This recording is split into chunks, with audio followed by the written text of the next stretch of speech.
In the age before names, before crowns and calendars, the world was already ancient. Mountains stood like cathedral walls, carved not by masons but by time itself. Forests rose in clustered pillars, their canopies painted as layered greens, flattened and symbolic, as a monk might render Eden in pigment and gold. Above all, the sun hovered too large, to deliberate, trimmed with a halo, as if sanctified. This was the first dawn. Upon a wide plain, illustrated as a tapestry of repeating yields and patterned grass, walked the people who were not yet people. Their bodies were drawn in stiff profile, feet pointing upward, limbs long and solemn.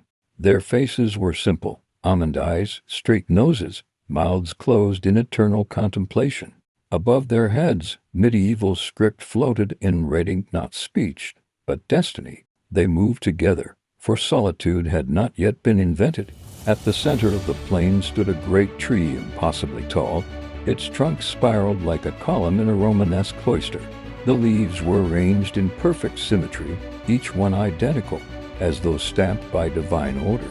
At its roots lay animals both familiar and strange, long-tusked beasts, great cats with solemn eyes, birds drawn far too large for the sky they occupied. Each creature faced the tree, frozen in reverence. One among the people stepped forward. He was no taller than the others, yet the painter marked him as chosen. A thin line of gold traced his outline.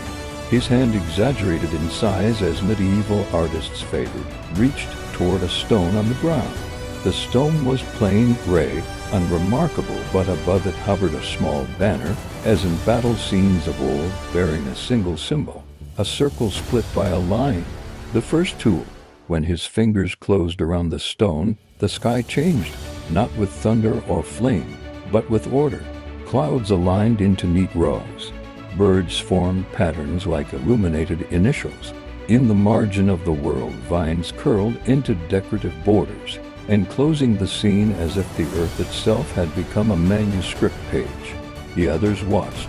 Their eyes, once empty, now carried dots of dark inattention, awareness, the beginning of thought.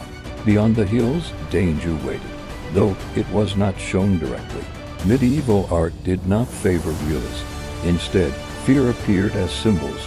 A darkened sun in the corner of the sky, wolves painted too close together, trees leaning inward like conspirators. Yet the people did not flee, that they stood, and in standing, they changed the story.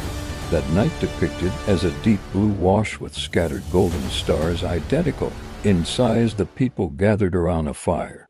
The flames rose unnaturally straight, like candles on an altar. No one spoke, but meaning passed between them, invisible yet certain. Above the fire, an angelic figure was faintly sketched, not a true angel, but an idea of one, added later by the chronicler, who could not imagine fire without divinity. In the lower corner of the scene, almost missed, a small figure crouched. The future. It had no label yet, no halo, no border, but its presence bent the composition subtly forward, as if the entire painting leaned toward what was to come.